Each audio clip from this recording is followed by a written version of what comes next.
پاکستانی تاریخ کے اکلوتے مولوی جنہوں نے شیعہ سنی بنیاد پر سیاست کی بنیاد رکھی۔ مذہبی رواداری کے حوالے سے پاکستان کے حساس ترین ضلع جھنگ سے تعلق رکھنے والے مولانا حق نواز جھنگوی کی سیاست آخر تھی کیسی؟ پاکستان میں ضلع جھنگ کی کانسٹیٹوئنسی کو خونی حلقہ انتخاب کیوں کہا جاتا ہے؟ مولانا حق نواز کب کیسے الیکشن دنگل میں اترتے رہے؟ تو دوستو، آج کی ویڈیو میں ہم سیاست میں حصہ لینے والی مذہبی جماعت سپاہ صحابہ کے بانی مولانا حق نواز جھنگوی کے ابتدائی ایام سے لے کر ان کے مکمل سیاسی کیریئر کے بارے میں جاننے والے ہیں۔ پاکستانی تاریخ کی مشہور سیاسی شخصیات کی بائیوگرافی سیریز کی قسط نمبر 37 میں خوش آمدید کہتے ہوئے میں ہوں اطروبہ رضا۔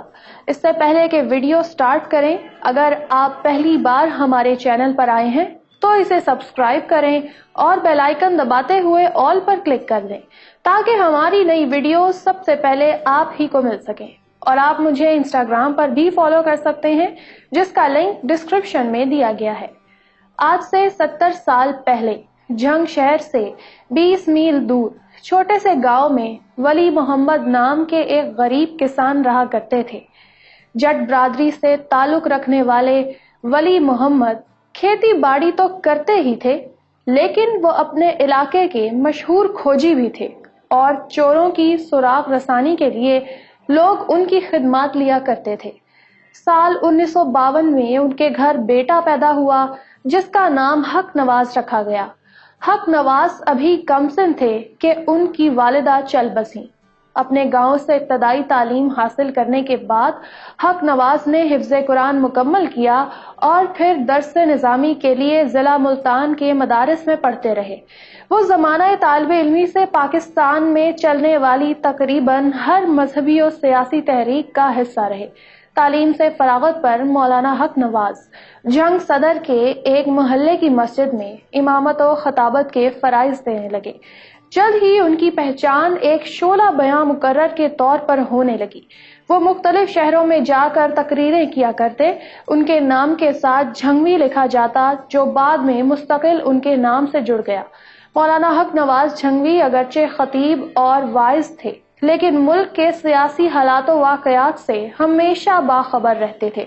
نظریاتی طور پر ان کی پارٹی وابستگی مفتی محمود کی جمعیت علماء اسلام کے ساتھ تھی۔ دوستو، اگر آپ ضلع جھنگ کی تاریخ پر نظر دوڑائیں تو یہاں ہمیشہ ہی سے بڑے بڑے جاگیرداروں اور وڈیروں کی سیاست پر گرفت رہی ہے، جو زیادہ تر اہل تشیع تھے۔ مولانا حق نواز چونکہ مکتب دیوبند کے مولوی تھے اور ان کے شیعوں کے ساتھ شدید نوعیت کے اختلافات تھے، یہی وجہ تھی کہ انہوں نے اپنی توپوں کا رخ شیعہ سیاست دانوں کی طرف موڑا۔ وہ اپنی تقاریر میں کہا کرتے کہ پاکستان بننے سے لے کر آج تک ہم پر ایک اقلیتی فرقہ مسلط ہے اور ہم سنی اکثریت میں ہونے کے باوجود بھی پاور میں نہیں ہیں۔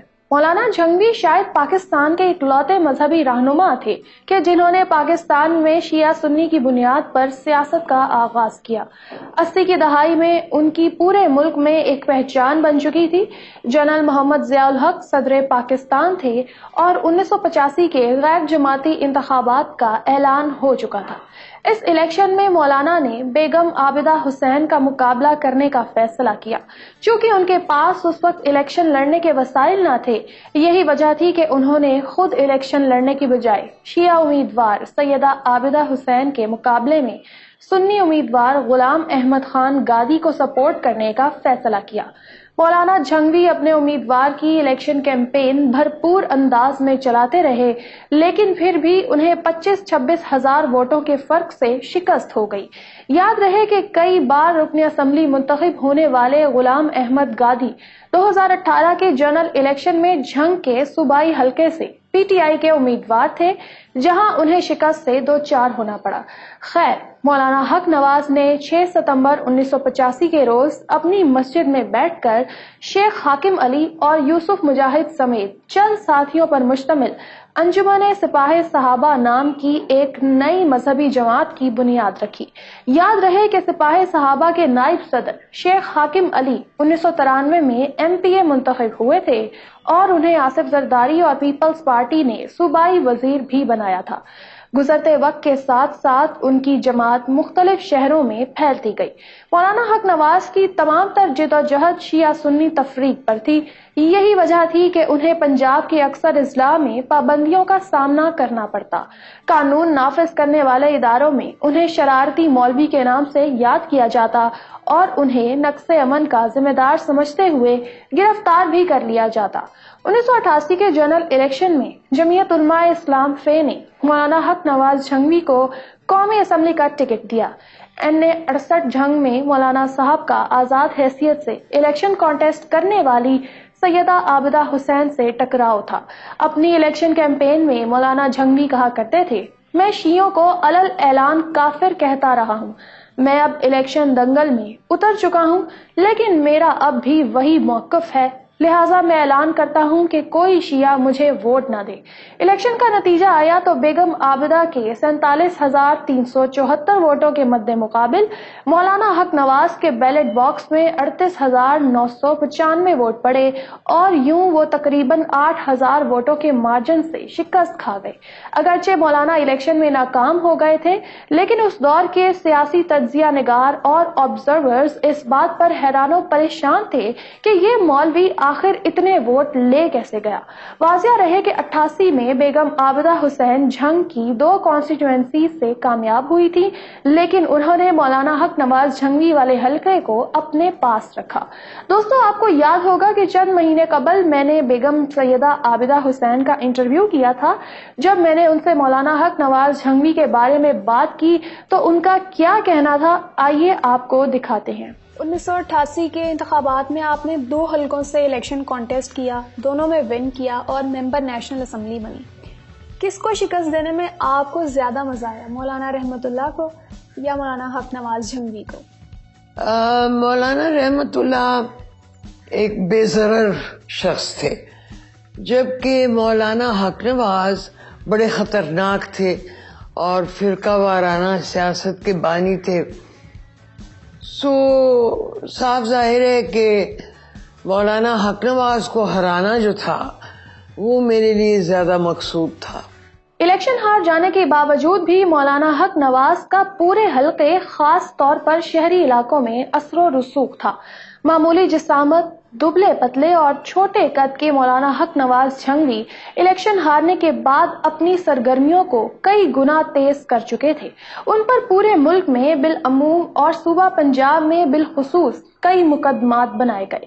کبھی ان کے جلسوں پر پابندیاں لگائی جاتی، کبھی زباں بندی، تو کبھی ان پر 16 MPO لگا دیا جاتا، تو کبھی گرفتار کر لیے جاتے۔ مولانا جھنگوی کے حوالے سے ایک دلچسپ بات میں آپ کو بتاتی چلوں کہ ان کے جلسے پر ڈپٹی کمشنر نے پابندی لگائی ہوئی تھی اور سارے علاقے کو سیل کر دیا گیا تھا کہ کسی طرح سے جھنگ کا یہ مولوی جلسہ گاہ تک نہ پہنچ سکے۔ چونکہ مولانا صاحب دبلے پتلے اور چھوٹے قد کے تھے، لہٰذا وہ خالی دیگ میں چھپ کر بیٹھ گئے۔ جب اس دیگ کو جلسہ گاہ کے قریب لایا گیا تو مولانا صاحب دیگ سے برآمد ہوئے اور تقریر کرنے لگے اور پھر وہاں سے بچ نکلنے میں کامیاب ہو گئے۔ اسی طرح کا ایک اور واقعہ بتایا جاتا ہے کہ مولانا حق نواز جھنگوی نے ضلع بہاولپور کے نواحی علاقے میں اپنے نظریاتی حریف رکن صوبائی اسمبلی میاں شاہ نواز پیرزادہ المعروف ڈبہ پیر کے علاقے میں تقریر کرنا تھی۔ ایک مخالف نے چیلنج کر رکھا تھا کہ اگر مولوی حق نواز اس مرتبہ یہاں تقریر کرنے پہنچ آیا تو میں اپنی بیوی کو طلاق دے دوں گا۔ پورے علاقے میں پولیس گشت کر رہی تھی اور تمام راستے بند کر دیے گئے تھے۔ مولانا صاحب بھیس بدل کر پولیس والوں کو چکما دینے میں کامیاب ہو گئے اور سٹیج پر پہنچ جائے۔ جب وہ مائک پر آئے اور تقریر کرنے لگے تو مجمع سے آوازیں آنا شروع ہو گئیں کہ طلاق ہو گئی، طلاق ہو گئی۔ مولانا نے پوچھا کہ عوام طلاق ہو گئی کے نعرے کیوں لگا رہی ہے، تو انہیں ساری کہانی سنائی گئی تو وہ بھی ہنسنے لگے۔ یاد رہے کہ میاں شاہ نواز پیرزادہ کو 1995 میں قتل کر دیا گیا تھا، جس پر مولانا اعظم طارق سمیت سپاہ صحابہ کی قیادت کو جیل بھی کاٹنا پڑی۔ شاہ نواز پیرزادہ کے بیٹے میاں ریاض حسین پیرزادہ اس وقت مسلم لیگ نواز کے MNA ہیں۔ سیدہ عابدہ حسین اپنی کتاب پاور فیلئر میں لکھتی ہیں کہ مولانا حق نواز جھنگوی کی تنظیم سپاہ صحابہ سعودی عرب کی فنڈنگ سے چل رہی تھی، جبکہ اس کے مقابلے میں تحریک نفاذ فقہ جعفریہ کے علامہ ساجد نقوی کو ایران سے فنڈنگ ملتی تھی۔ مولانا حق نواز جھنگوی پر ان گنت مقدمات درج تھے اور وہ 20 مرتبہ پابند سلاسل رہے. کئی بار ان پر قاتلانہ حملے بھی ہوئے لیکن وہ ہمیشہ بچ نکلے. 22 فروری 1990 کی ایک شام جب مولانا اپنے گھر سے باہر نکلے ہی تھے کہ ان پر ایک شخص نے اپنے ریوالور سے گولیاں چلانا شروع کر دیں. انہیں زخمی حالت میں ہاسپٹل لے جا رہے تھے کہ راستے ہی میں ان کا سفر دنیا اختتام پذیر ہو گیا. یاد رہے کہ اس وقت مولانا جھنگوی کی عمر 38 برس تھی. نماز جنازہ کے بعد انہیں جامعہ محمودیہ جھنگ میں سپرد خاک کر دیا گیا. سیدہ عابدہ حسین کے مطابق مولانا جھنگوی کے قتل کے بعد جھنگ میں شیعوں پر زمین تنگ کر دی گئی اور 80 سے زائد شیعہ فرقہ وارانہ کشیدگی میں مار دیے گئے. وہ اپنی کتاب میں لکھتی ہیں کہ میں مولانا حق نواز جھنگوی کی فاتحہ خوانی کے لیے ان کے گھر آنا چاہتی تھی. میں نے پہلے فون پر ان کی بیوہ سے بات کرنا چاہی تو انہوں نے کہا کہ تم کافر اپنے گھر میں دعا کرو، میرا بھائی اسامہ بن لادن میرا خیال رکھنے کے لیے کافی ہے. عابدہ حسین لکھتی ہیں کہ میں نے اسامہ بن لادن کا نام پہلی بار مولانا حق نواز جھنگوی کی بیوہ سے سنا تھا.